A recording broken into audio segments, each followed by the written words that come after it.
اس وقت ہم موجود ہیں پاکستان عوامی تحریک کے آفس میں اور ہماری ساتھ یہاں پر ہیں ساجد بھٹی صاحب. ہم ان سے یہاں پر جاننا چاہیں گے کہ انقلاب کی تیاریاں کیسی چل رہی ہیں، اور ہم اپنے ناظرین کو اس لیے ہر خبر سے آگاہ رکھنا چاہ رہے ہیں کہ جو بھی مرکز پر یا پاکستان عوامی تحریک کی، ویمن لیگ کی، یوتھ لیگ کی جو بھی ایکٹیویٹیز ہیں وہ ہمارے ناظرین کو وقتاً فوقتاً پتہ چلتی رہیں کہ انقلاب کے حوالے سے کیسی تیاریاں چل رہی ہیں.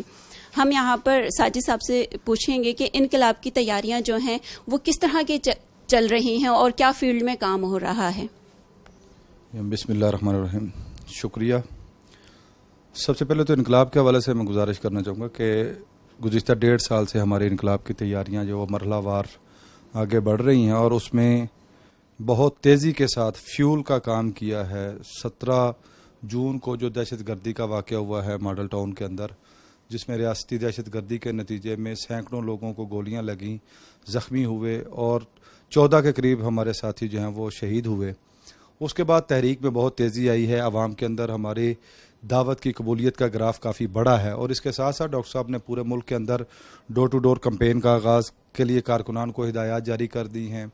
پورے ملک کے اندر عوامی انقلاب کونسلز جو ہیں وہ یونین کونسل سے نیچے یونٹ سطح تک ان کو قائم کرنے کے لیے بھی کام کا آغاز کر دیا گیا ہے.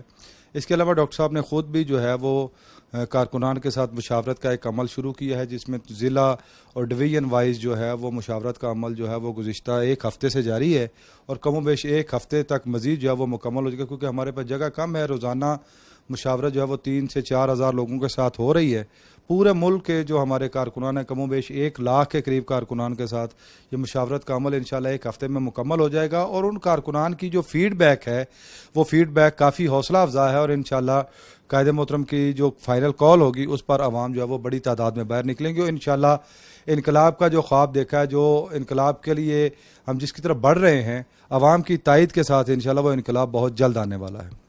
ساجد صاحب آپ یہ بتائیے گا کہ 10 نکاتی جو ایجنڈا ہے وہ عوام میں کتنی مقبولیت حاصل کر رہا ہے؟ کیا لوگ اس پر ایگری ہیں اس چیز پر کہ یہ آئینی ہے اور یہ کیا کہتے ہیں جمہوریت، یعنی جو ڈاکٹر طاہر القادری بتا رہے ہیں 10 نکاتی ایجنڈا ہے وہ ہے، اس پہ عمل ہوگا انقلاب کے بعد؟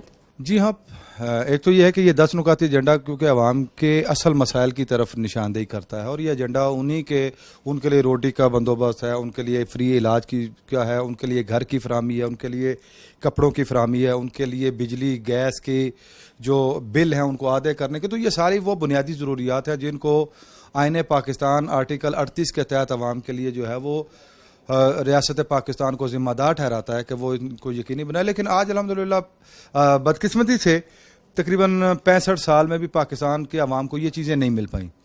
تو یہ چیزیں اب جو ہے وہ عوام کو نظر آئیں. اور دوسری یہ بات ہے کہ عوام یہ بھی دیکھتے ہیں کہ یہ بات کون کر رہا ہے، یہ نعرہ کون لگا رہا ہے. الحمدللہ ڈاکٹر طاہر القادری نے اپنی گزشتہ 35 سالہ تحریکی زندگی کے اندر بالخصوص پاکستان کے اندر پاکستانی عوام کی جس طرح خدمت کی ہے، ان کی ایک کریڈیبلٹی ہے، لوگوں کو ان کی بات پر یقین بھی ہے، اور انشاءاللہ وہ انقلاب جب آئے گا تو یہ سارا کچھ ہونا ممکن ہے. کیونکہ پاکستان کو آج تک کوئی مخلص باصلاحیت ڈیلیور کرنے والی قیادت نہیں مل پائی. یہاں پر اقربا پروری، لوٹ مار، کرپشن، یہ جب تک خود اپنا وہ جو ہے وہ پیٹ بھرنے سے ان کی جو ہے وہ جان نہیں چھوٹے گی اور یہ ان کا دھیان کسی اور طرف نہیں جائے گا تو اس وقت تک تو قوم کے لیے کچھ نہیں کر سکتے. تو الحمدللہ جب پاکستان عوامی تحریک کے تحت یہ انقلاب آئے گا تو سب سے پہلے کرپشن اور چور بازاری کے راستے روکے جائیں گے، اور یہ سارے کا سارے وسائل اور سرمایہ جو ہے عوام کی طرف لوٹایا جائے گا. یہ قابل عمل ہے، ممکن ہے، اور انشاءاللہ ہم یہ کر کے دکھائیں گے. ساجد صاحب اب یہ بھی بتائیے گا، بہت سے لوگوں کا یہ کہنا ہے کہ ڈاکٹر طاہر القادری جیسے پہلے سیاستدان ہیں وہ بھی یہی کہتے رہتے ہیں کہ تبدیلی آئے گی، ہم تبدیلی لائیں گے، سب کچھ ہوگا. تو کچھ لوگ کہتے ہیں کہ شاید ڈاکٹر طاہر القادری بھی یہ نہ ہو کہ انقلاب لانے کے بعد اور پھر وہ بھی اسی طرح کریں جیسے دوسرے حکمران کر رہے ہیں. اس بارے میں آپ کیا کہیں گے؟ جی میں اس میں ایک بات تو کلیئر کرنا چاہوں گا کہ اگر ڈاکٹر طاہر القادری سابقہ روایات کے جو ہمارے روایتی سیاستدان ہیں ان کی طرح سیاستدان ہوتے تو پاکستان کے اندر سیاست نام ہے اپرچونٹی کا، جہاں آپ کو کوئی موقع ملے وہاں آپ فائدہ اٹھاتے ہیں. اس کو آج کل پاکستان میں سیاست کہہ دیا جاتا ہے بدقسمتی سے. لیکن ہمارے یہ تاریخ گواہ ہے کہ ہم نے یہ لانگ مارچ بھی کیا، اور اس سے پیچھے بھی 35 سال کے اندر 20 ایسے مواقع آئے ہیں جہاں پر اگر ڈاکٹر صاحب چاہتے تو بارگیننگ کر کے کوئی اچھی پوزیشن لے سکتے تھے. لیکن ہم نے ایسا نہیں کیا.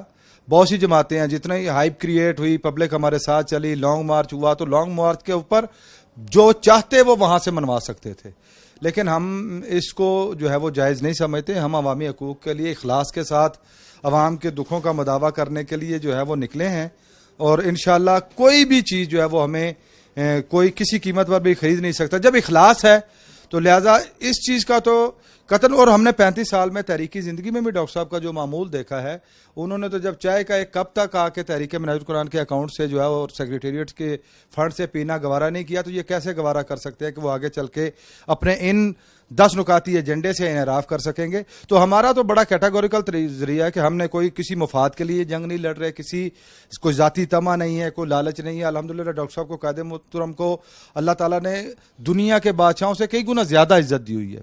تو انشاءاللہ ہم پورے اخلاص کے ساتھ نکلیں گے اور انشاءاللہ یہ ایجنڈا دنیا کو جو ہے وہ نافذ کر کے دکھائیں گے. ساجد صاحب، آپ ہمیں یہ بھی بتائیے گا، جو سیاسی اہم شخصیات ہیں کیا وہ ڈاکٹر طاہر القادری کے ساتھ ہیں؟ اور جو بھی آ کے جو مل رہے ہیں ڈاکٹر طاہر القادری صاحب کے ساتھ، کیا وہ انقلاب میں آپ کے ساتھ شامل ہوں گے؟ ایک تو یہ ہے کہ جو سیاسی جماعتیں ہیں اس پاکستان کے اندر، ان کو پہلے تو 2 بنیادوں پر کیٹیگرائز کرنے کی ضرورت ہے. ایک تو یہ کہ یہ جماعتیں ایک وہ جماعتیں ہیں جو آزمودہ طور پر حکمرانی کر چکی ہیں اور انہیں قوم نے آزمایا ہوا ہے، وہ 1 بار 2 بار 3 بار الیکشن کے ذریعے الیکٹ ہو کر آئی ہیں. تو ایسی کوئی جماعت بھی جو ہے یقیناً ان کے مفادات اس نظام کے ساتھ وابستہ ہیں، تو وہ اس نظام کی بقا کے لیے ہی وہ الگ سے تو وہ بھی اب اس وقت الحمدللہ یہ ہے کہ اگر کوئی انقلاب کے ساتھ نہیں ہے تو وہ کم از کم اس نظام کے لیے بھی اس طرح اکٹھے نہیں ہیں. 1-2 جماعتیں ہیں جو دوسری طرف دکھائی دیتے، تو وہ تو اس طرف نہیں آئیں گی کیونکہ ان کے تو مفادات اس نظام کے ساتھ جڑے ہوئے ہیں. کچھ وہ جماعتیں ہیں جو اس ملک کے اندر تبدیلی لانا چاہتی ہیں، ان کے ساتھ ہمارا مسلسل رابطہ ہے، ان کے ساتھ ہماری نشستیں بھی ہیں، آنا جانا بھی ہے، اور ان میں سے میکسیمم کے ساتھ ہم ایک ایجنڈے پر اتفاق بھی کر چکے ہیں اور وہ سائن بھی ہو چکا ہے. وہ ساری جماعتیں ہیں جو ہیں وہ الحمدللہ آپ نے دیکھا ہوگا اے پی سی میں بھی 50 کے قریب جماعتیں تھیں، ان میں بھی بڑی تعداد میں جماعتیں، کیونکہ ہم نے تو وہ ایک اور ایجنڈے پر بلائی تھی. جماعتیں جو ہیں وہ 10 نکاتی ایجنڈے کے ساتھ ہمارے نکل رہی ہیں اور اس کو ہم مزید جو ہے وہ آگے وسعت دے رہے ہیں. اور انشاءاللہ پاکستان کی بہت بڑی تعداد میں جماعتیں جو ہیں وہ جو تبدیلی چاہتی ہیں، وہ ساری جماعتیں جو ہیں وہ انشاءاللہ اس انقلاب کے لیے ہمارے ساتھ نکلے. اور ہم نے ابھی اگلے ہفتے سے ڈاکٹر صاحب نے جو ہے ایک اور سیریز کا آغاز کیا ہے، اس میں انشاءاللہ جو ہماری جو پورے ملک کی تاجر یونینز ہیں ان کے کنونشنز اور کانفرنسز ہونے جا رہی ہیں. اس کے بعد جو ہے وہ لیبر کی کانفرنسز ہونے جا رہی ہیں. اس کے بعد ہمارے جو میڈیا اور جو سپورٹس سے ریلیٹڈ جو ہمارے سیلیبریٹیز ہیں قومی سطح کے، ان کے ساتھ ہم ایک نشست کرنے جا رہے ہیں. اس کے بعد اسٹوڈنٹس اور یوتھ کی، خواتین کی جو ہے وہ الگ سے مختلف طبقہ زندگی سے تعلق رکھنے والی جو آرگنائزیشنز ہیں، جو این جی اوز ہیں، جو انجمنیں ہیں، ان کے ساتھ ڈاکٹر صاحب کی جو ہے مشاورت کا عمل اب جو ہے وہ شروع ہونے جا رہا ہے. انشاءاللہ وہ اگلے 1 ہفتے کے اندر اس کو بھی مکمل کریں گے. ہم پوری کمیونٹی کو جو ہے اس کے ساتھ شریک کر رہے ہیں، غیر مسلم بھی ہمارے ساتھ جو اس میں شریک ہیں، اور انشاءاللہ یہ سارے آپ نے دیکھا ہوگا جے سالک صاحب اور دیگر بھی آئے تھے، وہ سارے انشاءاللہ اس تحریک میں ہمارے ساتھ ہیں. ساجد صاحب، آپ سے ایک اور سوال کہ انقلاب میں بہت کم ٹائم ہے، کیا آپ کچھ بتا سکتے ہیں کہ وہ عید کے فوراً بعد ہے یا عید سے پہلے ہے؟ اور کیا وہ 1 کروڑ نمازی جو ہے جس کی ڈاکٹر طاہر القادری بات کر رہے ہیں، کیا 1 کروڑ نمازی تیار ہو چکے ہیں؟ جی ہاں، الحمدللہ وہ تیاری ہماری مکمل ہے، اور 11 مئی کو 60 شہروں کے اندر جو ہم نے مظاہرے کیے ہیں، اور مظاہروں نے یہ ثابت کر دیا. یہاں تو جماعتیں ہیں وہ کوئی ایک جلسہ کرتی ہے اٹھ کے، پھر کوئی مہینے 2 مہینے کے بعد دوسرے شہر میں جلسہ کرتی ہیں، تب بھی ان کے ہاں انتظامات میں اتنی کمیاں رہ جاتی ہیں کہ ان کو مینیج کرنا مشکل ہو جاتا ہے. لیکن آپ نے دیکھا کہ 11 مئی کو ہمارے 60 شہروں کے اندر مظاہرے ہوئے، بڑے شہروں کے اندر بھی مظاہرے تھے. ایک ہی ٹائم پہ ڈاکٹر صاحب کا خطاب تھا، اسی ٹائم کے اوپر تمام انتظامات کو مکمل کرنا، اور ہر جگہ کے اوپر جو تعداد تھی وہ ہماری اس شہر میں ہونے والے اجتماعات کسی بھی نوعیت کے مذہبی یا سیاسی تھے، ان میں وہاں کے حوالے سے تاریخ کے سب سے بڑے بڑے اجتماعات ہوئے ہیں. تو الحمدللہ قوم تیار ہے. باقی پھر جب ہم فائنل کال کے لیے نکلیں گے تو بہت بڑی تعداد میں لوگ ایسے بھی ہمیں ملے ہیں جنہوں نے کہا جی کہ ہم آپ کے ساتھ وقتاً تو ساتھ نہیں چل سکتے، لیکن جب فائنل کال ہوگی تو وہ سب کچھ چھوڑ کر ہم آپ کے ساتھ نکلیں گے. انشاءاللہ فائنل کال پہ جو تعداد ہے وہ کئی گنا زیادہ ہوگی. بہت شکریہ ساجد صاحب. یہاں پر ناظرین آپ نے دیکھا، ہماری پوری کوشش ہے کہ جو بھی انفارمیشن ہو یہاں پر پاکستان عوامی تحریک کی یا مرکز بھی کسی فورم سے، تو ہم چاہیں گے کہ آپ کو وقتاً فوقتاً ہم اس چیز سے آگاہ کرتے رہیں اور آپ کو بتاتے رہیں. بہت شکریہ.